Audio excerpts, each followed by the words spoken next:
दोस्तों, भारत सरकार को YouTube चैनल्स को बंद करने से फुर्सत मिल जाए तो जरा गोदी मीडिया को भी देख ले, क्योंकि YouTube चैनलों को तो बंद करना आसान है। एक मेल भेजा YouTube को, YouTube आपको मेल भेजता है, रातों रात आपका चैनल गायब कर दिया जाता है। उसके बाद आप लड़ते रहिए कोर्ट पे लड़ाई। दोस्तों, लेकिन इन न्यूज चैनल्स का क्या जो भारत सरकार की एडवाइजरी तक मानने को तैयार नहीं है।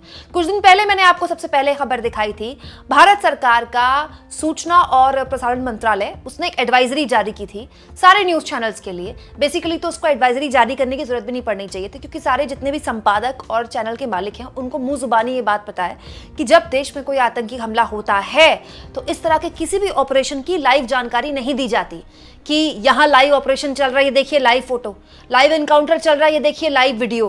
क्यों? क्योंकि इससे जो सरहद पार बैठे हमारा दुश्मन है उसको जासूस की जरूरत नहीं है ना। आपके तो घर बैठे न्यूज चैनल बता रहे हैं कि ये बटालियन यहां जा रही है, ये देखिए आर्मी की गाड़ी वहां तैनात हो रही है। लेकिन दोस्तों, भारत सरकार की एडवाइजरी जारी होने के बाद भी न्यूज चैनल वाले अभी भी लगाम लगाने को तैयार नहीं है।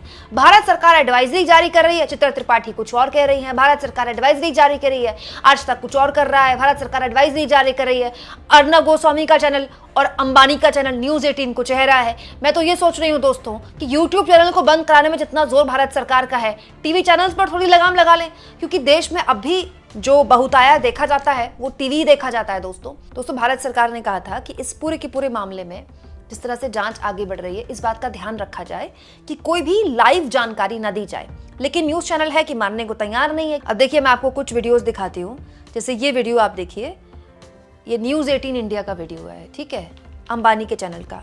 यहाँ पर दिखाया जा रहा है कि जो रिपोर्टर हैं वो LOC में पहुंची हुई हैं। LOC में ये रिपोर्टर कहाँ है और वहाँ पर हमारे सुरक्षा बल कैसे गश्त कर रहे हैं, ये रिपोर्टर खड़ी होकर बता रही है। तो रिपोर्टर अगर ये बता देगी कि यहाँ हमारे सुरक्षा बल हैं, तो गुप्त क्या रखना है फिर? यही जानकारी छुपानी थी ना। और दोस्तों, एक और खबर मुझे मिली है, चित्रा त्रिपाठी बता रही हैं, रक्षा सूत्रों के हवाले से बड़ी खबर, अरब सागर में नौसेना का बड़ा अभ्यास चल रहा है, ठीक है, पाकिस्तान पर नेवल स्ट्राइक, ये लिखा गया है ABP न्यूज़ के इस शो में। दोस्तों, ये जो ब्रेकिंग न्यूज़ है वो चित्रा त्रिपाठी बता रही हैं। ये बताया गया था इस एडवाइजरी में कि सूत्रों के हवाले से अनाप शनाप खबरें आपको नहीं चलानी है। दोस्तों, एक बात बताइए, अगर नौसेना का बड़ा अभ्यास चल रहा है अरब सागर में, तो क्या मतलब बनता है? क्या मतलब बनता है इसकी ब्रेकिंग न्यूज़ चलाने का? वो भी सूत्रों के हवाले से आप चला रहे हैं, मतलब आपको पुख्ता जानकारी भी नहीं है इसकी। और चला क्यों रहे हैं आप? जरूरी है दुश्मन को बताना कि हम कहां पर अभ्यास कर रहे हैं? दोस्तों, एक और वीडियो में लेकर आई हूं, अर्नब गोस्वामी का चैनल, इसने तो हद ही कर दी। गुलमर्ग में कैसे सुरक्षा बढ़ाई गई है और यहाँ पर किस इलाके में BSF के हमारे जो सुरक्षा बल हैं वो पूरी चेकिंग कर रहे हैं, वो पूरा सैनिटाइज कर रहे हैं इस इलाके को, वो भी रिपब्लिक भारत बता रहा है। रिपब्लिक भारत का रिपोर्टर खड़ा है, बगल में BSF के जो सुरक्षा बल हैं वो गश्त दे रहे हैं और चेकिंग वगैरह कर रहे हैं। ये सब कुछ कहाँ हो रहा है? अर्नब गोस्वामी के चैनल में लाइव हो रहा है। तो छुपाना क्या था फिर? ये तो लाइव दिखा रहे हैं कि गुलमर्ग के इस हिस्से में, इस जगह में BSF का ये जवान, बाकायदा उस जवान की वीडियो भी दिखा रहे हैं, उसका चेहरा भी दिखा रहे हैं कि देखिए ये तो चेकिंग कर रहा है और देख रहा है कि यहाँ पर कुछ आतंकी गतिविधि तो नहीं दी। दोस्तों, वैसी वीडियो जम्मू कश्मीर की गुलमर्ग की आज तक ने भी चलाई है। आज तक की वीडियो देखिए, लिखा है बारामूला के गुलमर्ग सेक्टर से 14,000 फीट ऊंचाई से देखिए आज तक की रिपोर्ट। 14,000 फीट की ऊंचाई में कहां पर बारामूला के सेक्टर में क्या तैयारियां चल रही हैं, किस तरह से उस इलाके में गश्त हमारे सुरक्षा बल कर रहे हैं, जब टीवी में दिखा दिया जाएगा तो छुपाना क्या है फिर? देखिए, यही इसी जगह का एक और वीडियो आज तक में चल रहा है। 14,000 फीट पर बर्फीले तूफानों में BSF जवानों की पैनी नजर। ये इनको सब पता है कि कहां पर हमारे BSF के जवान गश्त दे रहे हैं, कहां हमारे BSF के जवान इलाके को सैनिटाइज कर रहे हैं, और ये सब कुछ टीवी में दिखाया जा रहा है। सरकार चीख चीख कर कह रही है मत दिखाइए मत दिखाइए, राष्ट्रीय सुरक्षा का मसला है। लेकिन राष्ट्रीय सुरक्षा के मसले पर इतने बड़े लेवल पर देखिए किस तरह से खुलेआम कॉम्प्रोमाइज कर रहे हैं न्यूज चैनल वाले। लेकिन किसी एक को वार्निंग मिली, किसी एक का लाइसेंस रद्द हुआ, किसी एक को बिग बॉस ने फोन करके बोला कि भाई आप कर क्या रहे, राष्ट्रीय सुरक्षा का मसला है। और यहां क्या हुआ? सीधा एक मेल आया और आपका चैनल बंद कर दिया गया। किसी को एहसास भी है कि एक यूट्यूब चैनल को खड़ा करने में कितनी जीतोड़ मेहनत लगती है? ये टीवी की तरह नहीं है कि एक ब्रेकिंग न्यूज चलाई और एंकर ने 4 लोगों को बिठाया, मुर्गा लड़ाई करी और उसके बाद 1 घंटा खत्म किया और बस हो गया, आज हिंदू मुसलमान किया, काम खत्म हो गया। ये बहुत मुश्किल काम है भाई, ना इतने संसाधन होते हैं, ना इतनी बड़ी टीम होती है, सब कुछ आपको खुद करना पड़ता है, एक मेहनत लगती है दोस्तों। एक अदद वक्त लगता है यूट्यूब चैनल खड़ा करने में। 1 रात लगी सरकार को उस चैनल को खत्म करने में, और ये चैनल जो कर रहे हैं दोस्तों, ये बहुत बड़ी पत्रकारिता हो रही है। राष्ट्रीय सुरक्षा के साथ अब बताइए खिलवाड़ कौन कर रहा है? राष्ट्रीय सुरक्षा के नाम पर यूट्यूब चैनल बंद कर दिया गया, 4 PM के साथ यही किया गया ना, तो ये कौन सी राष्ट्रीय सुरक्षा के साथ खिलवाड़ नहीं हो रहा है? तब जब एडवाइजरी जारी की गई है भारत सरकार द्वारा। दोस्तों ये तो कुछ भी नहीं है, आप किसी भी चैनल के यूट्यूब चैनल में जाइए, कोई भी चैनल जो आपको पसंद हो, न्यूज़ 18 हो, आज तक हो, रिपब्लिक भारत हो, उसके यूट्यूब चैनल में जाइए, हर दिन आपको यही थंबनेल दिखाई देंगे। जो यूट्यूब वीडियोस अपलोड होती हैं उसमें जो थंबनेल होते हैं उसमें ये थंबनेल दिखाई देंगे, आज रात पाकिस्तान की आखिरी रात, ये हो जाएगा तो पाकिस्तान का खात्मा हो जाएगा, आज पाकिस्तान के 4 टुकड़े हो जाएंगे। हर दिन हम यही सोचते हैं कि आज पाकिस्तान की आखिरी रात होती है, हो जाती है क्या? पूछने वाले सवाल ये न्यूज़ चैनल वाले नहीं पूछ रहे हैं। ये सबसे इंपॉर्टेंट सवाल है कि वो आतंकवादी जिन्होंने इतनी निर्मम तरीके से हमारे अपने लोगों को मारा, उनके डिजिटल फुटप्रिंट्स भी मिलने का दावा किया जा रहा है। ये खबरें भी हमें मीडिया ही बता रही है, हमको नहीं पता है। हमको कौन बताएगा? हमको मीडिया बता रही है। लेकिन अब तक वो पकड़े क्यों नहीं गए दोस्तों?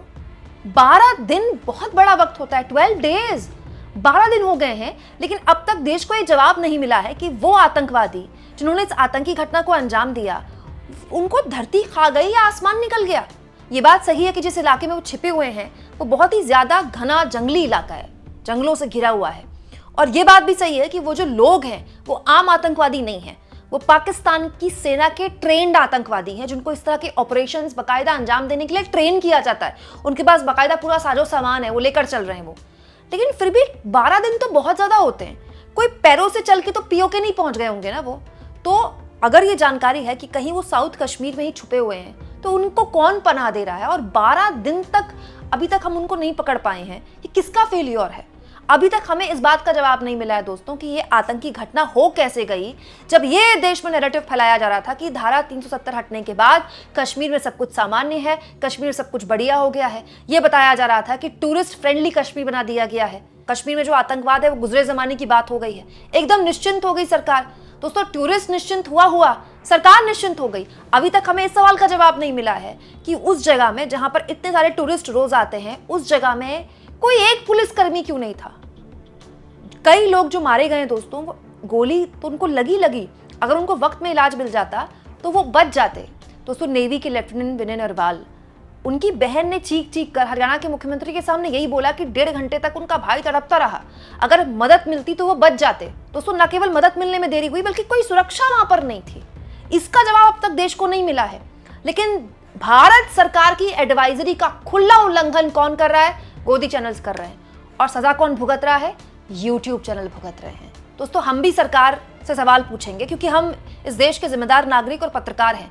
लेकिन देश की सुरक्षा के नाम पर कई वीडियोस ऐसी होती हैं जो मैं आपको नहीं दिखाती हूँ। मैं आपको सच बताऊं, कम से कम डेली की 3 से 4 वीडियोस ऐसी होती हैं जो मैं आपके सामने रख सकती हूँ, जिसमें भारत सरकार से तीखे सवाल भी मैं पूछ सकती हूँ, लेकिन मैं नहीं दिखाती क्योंकि राष्ट्रीय सुरक्षा का मसला है।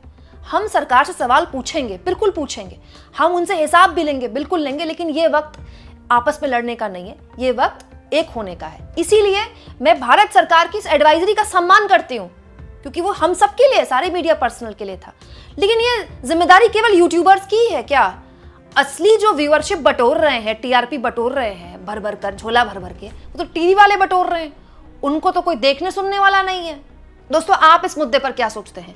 कमेंट बॉक्स में जरूर लिखें, और जितना हो सके चैनल को शेयर करें, सब्सक्राइब करें, और थैंक्स और ज्वाइन के ऑप्शन से अगर आप चाहें तो कुछ आर्थिक मदद भी चैनल की जरूर करें।